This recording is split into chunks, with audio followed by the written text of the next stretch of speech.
bu dee li ñu wax la Aysatu li mu wax. ca gàmm ga. du moom doo nga ko ñaawlu nit ñu bari ñaawlu nañ ni gàmm ga nañ ko doxalee. parce que dafa am yoo xamante ni bii méngoowut ak nga ne juddug yonent bi sallallahu alayhi wa sallam ngay màggal. nga ne nii nga koy doxalee. mu dellu waxit ne ña doon def yëf ya bu ñu bëggoon loo xamante ni bii lu normal la. dinañ tànn keneen ku dut kii.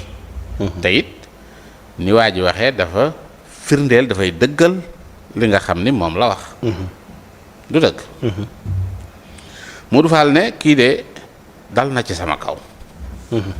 lim ma wax naqari na ma waaye man duma xeex ak moom man kese damay wut ñu ma sotal. mu làqatu ji ci patriote yi. li muy wax noonu yëpp. dafay làqatu pour patriote yi du maal ko ay sotu. ay Ousmane Sonko gi. yooyu yëpp dafa làqatu ji rek jubal jubbanti gi. dafa làqatu ji rek maanaam ñooñu la jël dafa de làqatoo foofu pour duma ay sotu parce que xam ni.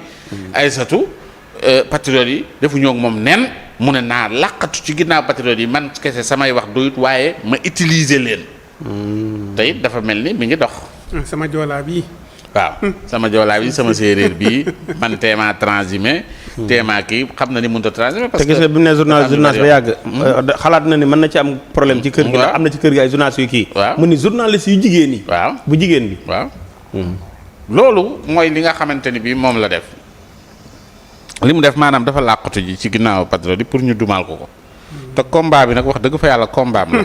bu ko mënee combat na ko combat boppam. mooy lan.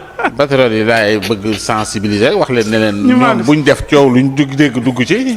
kii bu mu leen. combat bi combat ko mu. combat am la moom bu ñemee ay sotu na dem combat ak ay sotu yaa ngi dégg kenn du ko fi xeexal bu dee ñeme ne ay sotu bay defanteeg moom na dem defanteeg moom.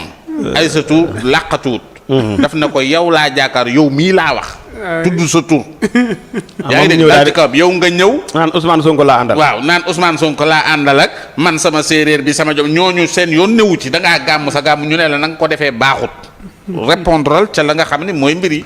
bu làqatu ci ginnaaw ay booy. te fàttali ñii mu doon wax. waaw ñoom la ni woon mbaaxu Marème gi muy wax bu leen naqari ngeen toog taal seen gaas yi maam te toog. waaw léegi tey mu bëgg leen a làqatoo. waaw fii la toog nee na taal leen seen gaas yi maam te toog kenn xeexal na dem ci xeexam bu munta xeex mu baax. te xam ni waaw lu làqatu. mais nee na élection yi. woo na comme xam ni ko woteelal Amadou Ba. waaw ñëpp la wax ni leen wooteel leen Amadou Ba. voilà wooteel na Amadou Ba mbokkam yi wooteel nañu Amadou Ba terewut Amadou Ba ngi na le donc gagné nañ ko léegi nag moom xeex bii bu da koy mën a ñeme wala mu teg glace. mais xeex bi moom ak Aysatu la. teg glace waaw Aysatu daal wax na ko li mu koy wax làqatuwut fenn. yaa ngi dégg bu mu ko yan patriote yi. non bu mu ko yenn patriote tax nga ko yenn patriote bu ñu ko xeexal de nañ ko bàyyeeg kombaam. ba muy gàmmu jeeg la mu fa am ak yooyu yëpp mbiri boppam la. du dem nag def li mu warta def te defe naa ni patriote bu ne. ànd nga ci lii nga xam gis nga dëgg rek la. caaxaan la quoi. nit ki bu fekkente bi dafa nekkul ci dëgg di caaxaan. tey jii dafa waroon ñëw xoolaat moom boppam xam ni lii ñu ko wax dëgg la bu fekkee ne bi xool na ci diine son bu. dëgg la xam nga ni lii bu deekee dañ ne dañuy gàmmal yonent bi sallallahu alayhi wa sallam lii ñu doon def ay caaxaan la. yaa ngi dégg doonte nag moom Assane moom ba mu ko bëggee duma da koo jël yóbbu ko TFM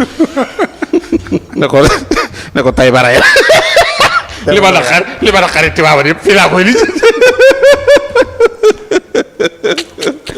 taw nga dëgg. Oustaz fii ak ma kër